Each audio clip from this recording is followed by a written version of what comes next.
Good afternoon, all. So this is Nishant here, and thank you for joining us for this exciting session with Shyamla Deshpande as a part of the People Matters SME Talent Week.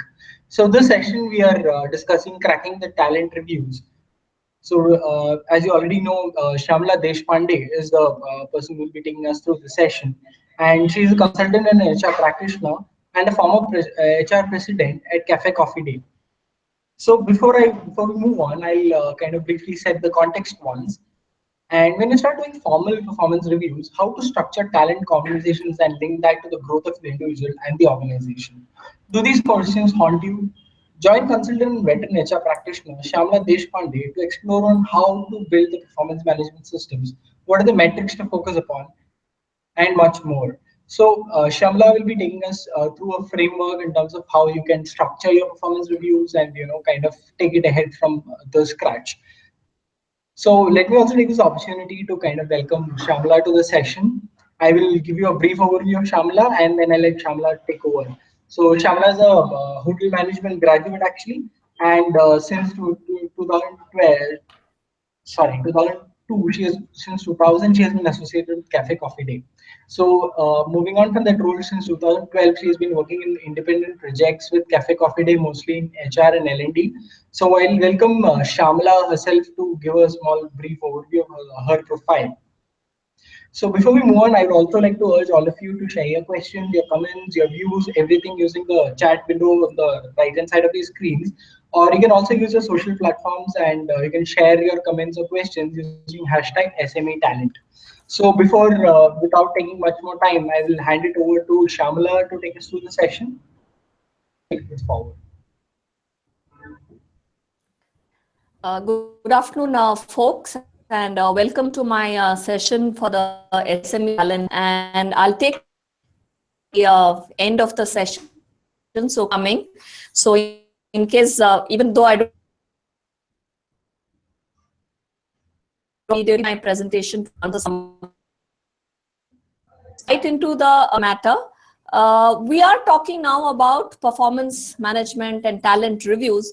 I think before we get into the session, let's first ask ourselves as SMEs, what are the basic questions we should be answering about performance reviews?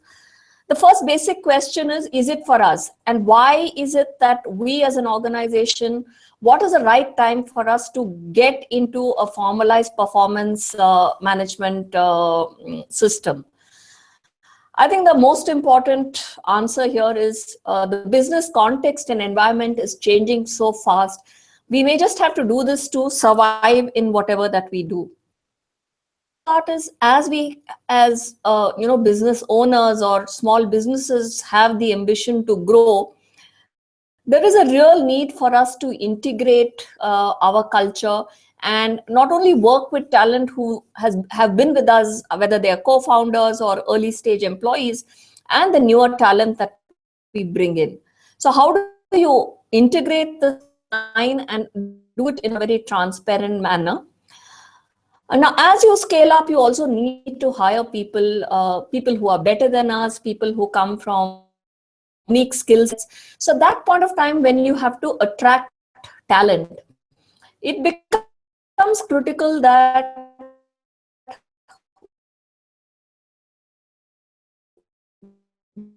we a far more into a professional organization. So typically when businesses start, the next question is, okay, when is the right time?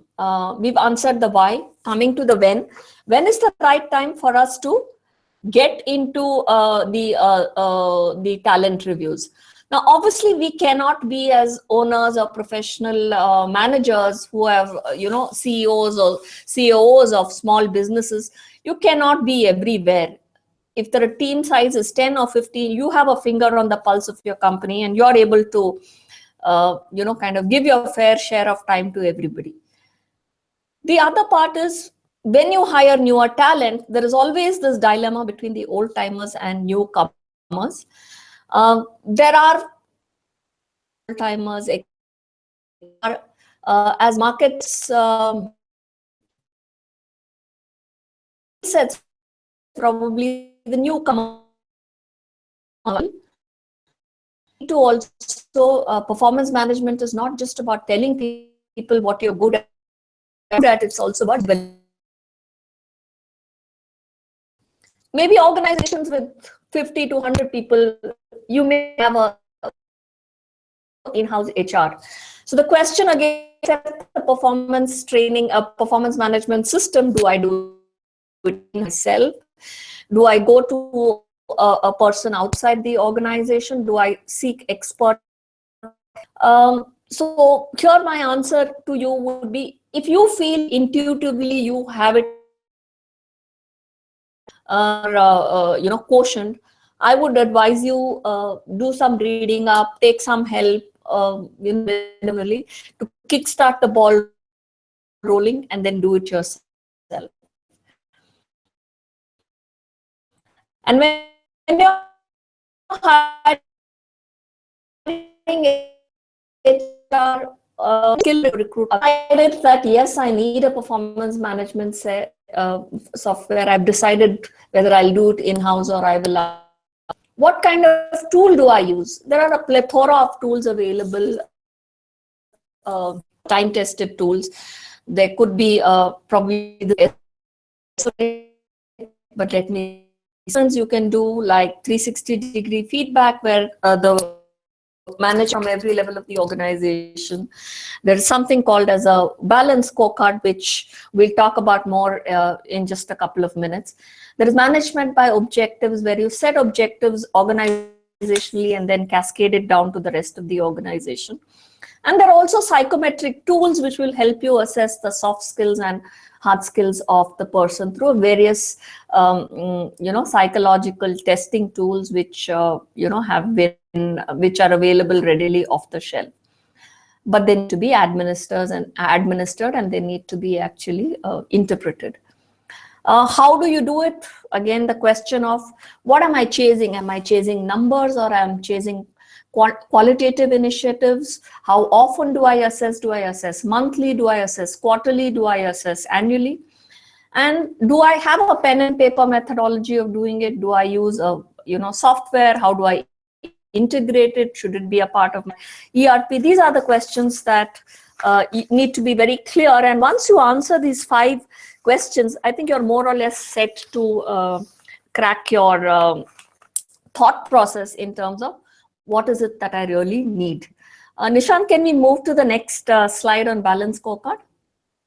We are now going to talk about one. I have chosen, since in the interest of time, I have chosen one framework which will help you actually translate your vision and strategy into very operational terms. It's a very time-tested tool. It's called the balance scorecard. Typically, it will measure your organization's performance, in people's performance, along 4 quadrants: the financial, the customer, the process, and the people. And all of this, if you look at the illustration on the left side, they're very interlinked. I have the people who will help me achieve my vision, and my organization learns and improves continuously. Only then will I be able to look at what are the processes that I must excel at to look good to my customers and be relevant to my customers for today, not in the immediate context, but from time to come. Know my customers, how well do I serve my customers? Now, if you are able to have the right people with the right skills, and you have invested in their performance, and you are constantly doing process re-engineering to be able to have processes which are relevant to your customer, and you're serving your customer needs and aspirations, definitely you will succeed and you will bring in the numbers at the optimum profitability, and you will be able to deliver shareholder value. So this is a very simplistic premise of what the balance scorecard methodology of assessing performances. If you go to the next slide, you'll see that this kind of a framework helps you make strategy everybody's job. You are able to lay this out and communicate to your team. Everyone, the linkage of my role, my individual role, to the overall strategy.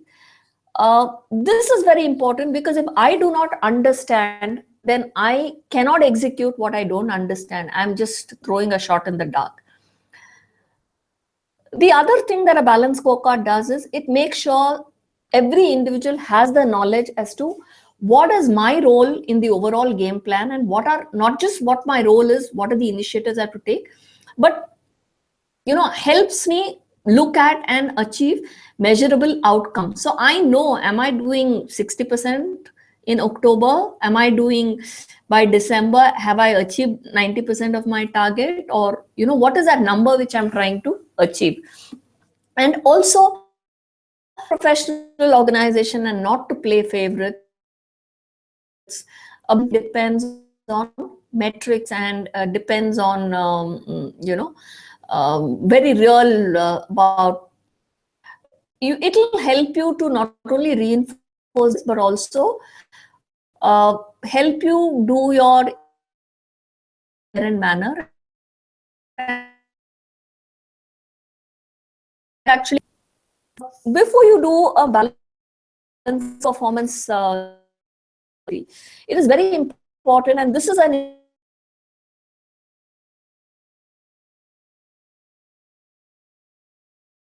area where I find more. You can move to the next slide. Simple slide.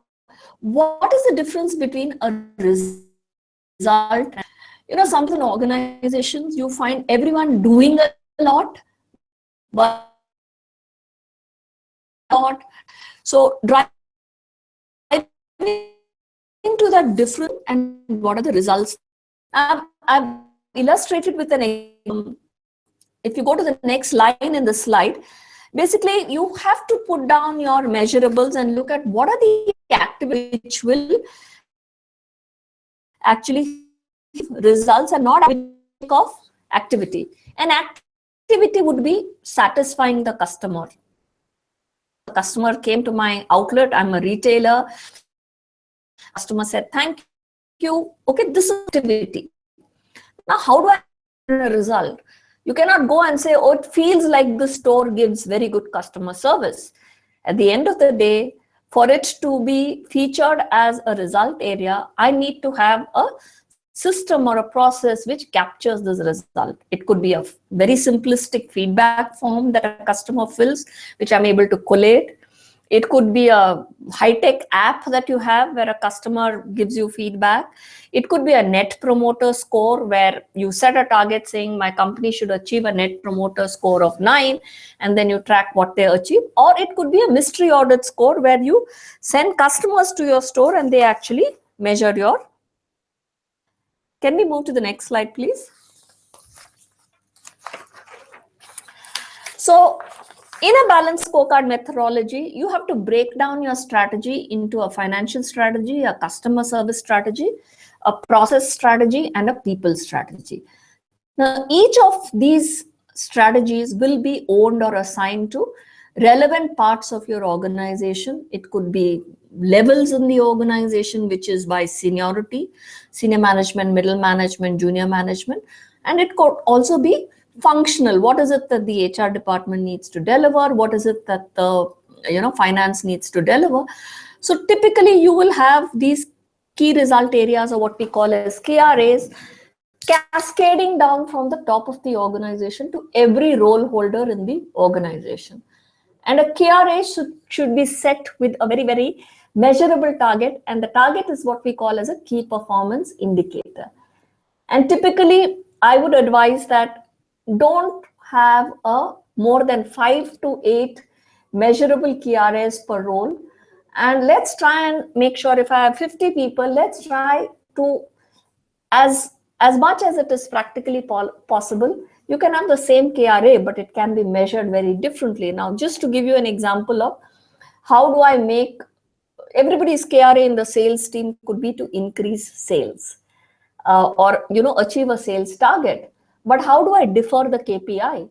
Now, for the sales head, it could be the quality of sales, which says that this particular, my sales mix from different targets should be different to align with my overall strategic objective. Whereas the lowermost person in the organization, you would probably measure him by overall sales and the incremental sales that he's got by upselling, or what is his mix of accessories sale to the main product sale. Somewhere in the middle layer, you may have a city manager. So his target would be to get incremental sales out of newer markets or newer geographies or expansion. So you can see here, when you have differing KPIs for the same KRAs of sales, you are able to drive different roles in the organization towards very different objectives. So that gives you a very balanced approach in driving results. And similarly, you can also play around with weightages. So if you have more than 5 or 8 KRAs and some of them are shared, you can increase or decrease the relative importance of these KRAs. Can we move to the next slide, please?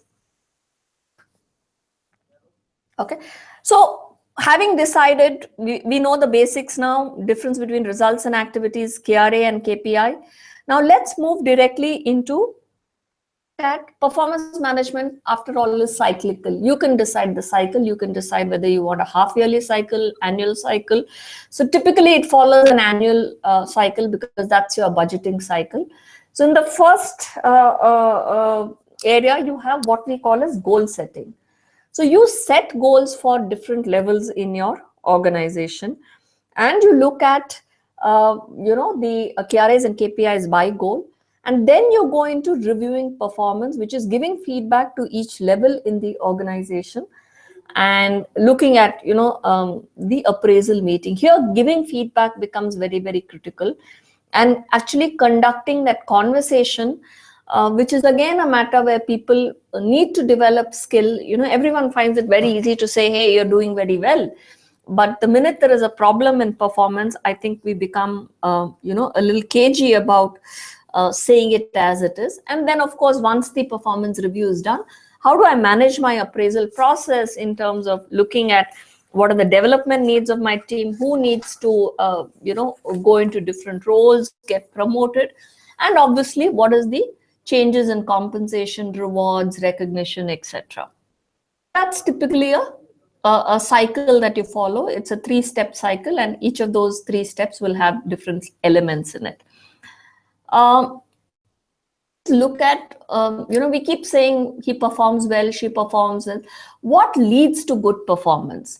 I think at a basic level, performance is made up of 2 very, very distinct areas. One is called as competence, which is nothing but a measure of your sum total of your knowledge, skill, and experience.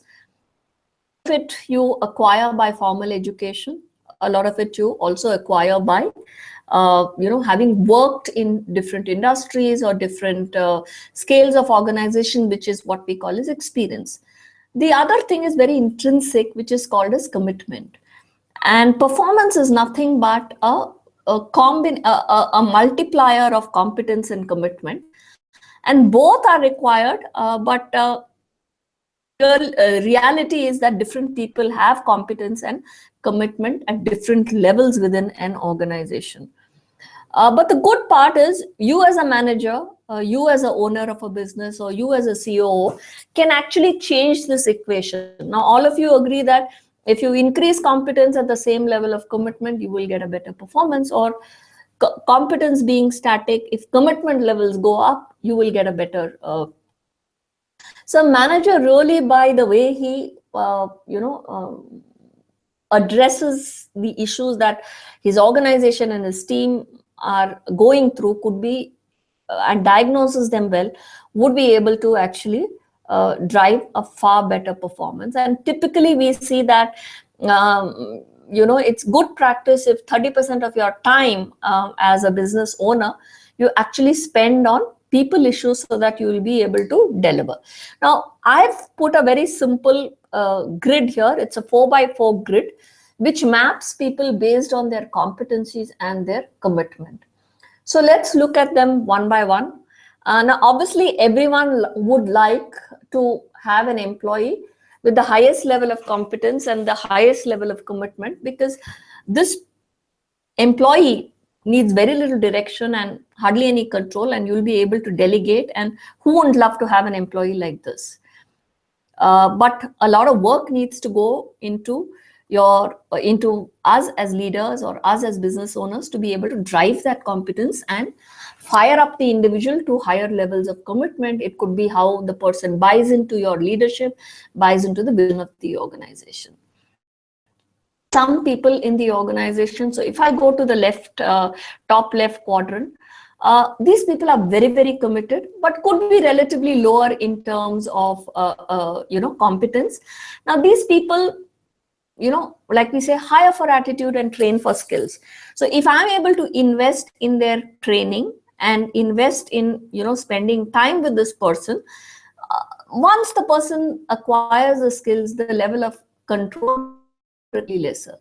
So you will find that most organizations, especially at a startup, you need to, or SME needs to spend time in developing people. Don't expect a magic wand that you, when I talk about training, this is really not where you send people out for training, but it's really about what is the on-job work experience where you're spending time coaching and mentoring your team. You will have organizations and people in those organizations who don't do well. You need to, they are very high maintenance employees, neither are they very competent or of questionable commitment. Here it's really for us to take those stuff.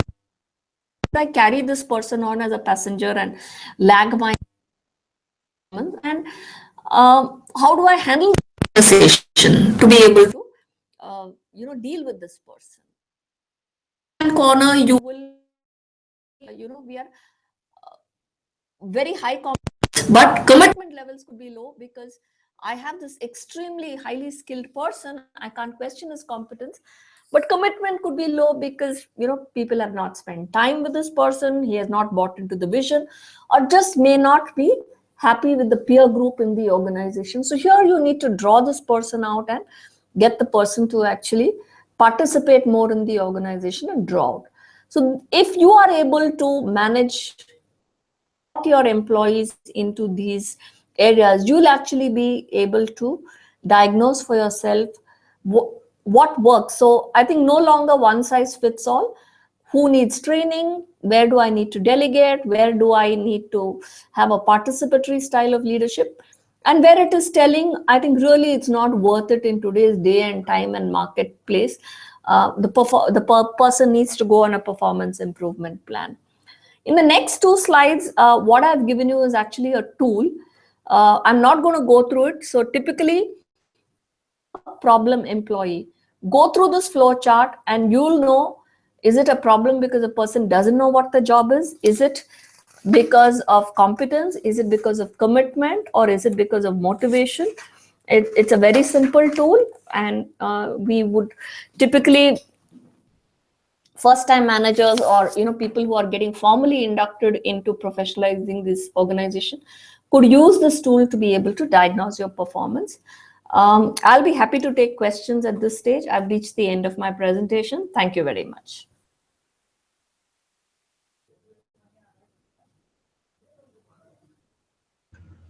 Thank you, Shyamla, for that wonderful session. So, a couple of good takeaways from that: the balanced scorecard, the competency and commitment, and of course the important fact that you need to spend time to develop your people. So, I have a few questions here. So, I'll quickly move into the questions. I think we have around 4 minutes or 5 minutes to take up these questions, and so I'll quickly jump into the first question. So, so this Niharika is asking what.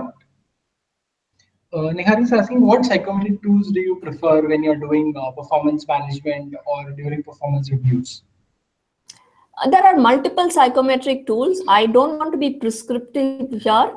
I think it's more about what stage your organization is and what do I want. So there are tools like 16PF. There are tools like MBTI. There are tools like there is an organization called Jombe, which has some very fantastic tools, which are very simple. Depends on whether you need the tool for frontline or mid-level or what layer of the organization. So I think this is a question which cannot be answered very simply unless I have the organizational context. Okay. Okay. Thank you so much. So another question is from Bhumika, and she's asking how effective is training when it comes to a scenario where there's low competency and high commitment. So is there also a question? So I have another follow-up question. Is there another question of actually potential of the employee also adding up to the question?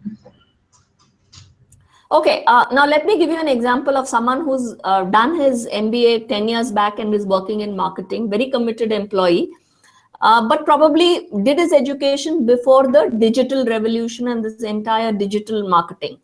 If the commitment levels are high and what we call as the learnability quotient of the employee is high, then I think definitely I would invest in training, performance coaching, give the person a time, maybe 6 months, and then take a call. So yes, training is something that needs to be done because all of us pass through every year. If you look at people coming out of college, they're smarter and smarter because their syllabus keeps changing.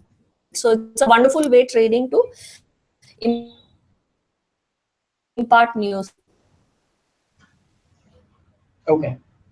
Thank you so much for taking up that question. So we have another question here. Niharika is asking, what can we do to encourage conversations around performance reviews and motivate managers to have this conversation? I also have a follow-up question to it in terms of, and additional to it in terms of probably first-time managers who are not so experienced. How do you handle the whole, culture there in terms of having a, proper performance review, performance conversations, having, removing biases from the whole process. So how do you go about it? I think there are very tailor-made training programs which first-time managers need to go, because please understand that first-time managers are promoted because they're very good at what they do, which is a very individual skill. But when they become managers, they need to spend 30 to 40% of the time with the team. So team handling skills, giving feedback skills are all skills which need to be taught. And so training again here would be critical on people processes. And there are a lot of simulations you can do. There are a lot of YouTube videos on how to actually give, do performance reviews. So don't wait only for your organization to conduct it, but there are, free tools available in the market. And I'm sure even if you read People Matters, there are lots of articles on performance reviews and conversations. Tough, but Of can course. be done. Can be done provided you invest time in it. And for managers to be able to do it, it's a culture. If you see your boss doing it with you, you will do it with your person reporting into you. So it's a culture which needs to cascade down. Okay. So I think we are at the end of the session. We don't have much time left. So I think I'll have to end it here. So whatever other questions you'll have, I'll try and share it with you so that you can answer them, and we'll share it with the viewers. So thank you so much for taking your time, sharing your wonderful insights on performance management, balanced scorecard. There are a lot of important takeaways from the session. I hope all of you must have taken a lot of learnings from the session. Thank you so much for taking your time. Thank you to Thank all our you. listeners for listening in and sharing your questions, views. And so we have the next session at 7 p.m. today by Mark Walsley, and he's talking about talent analytics and what it means to SMEs. So I hope you all will be tuning into that session as well at 7 p.m. Thank you all, and have a great day.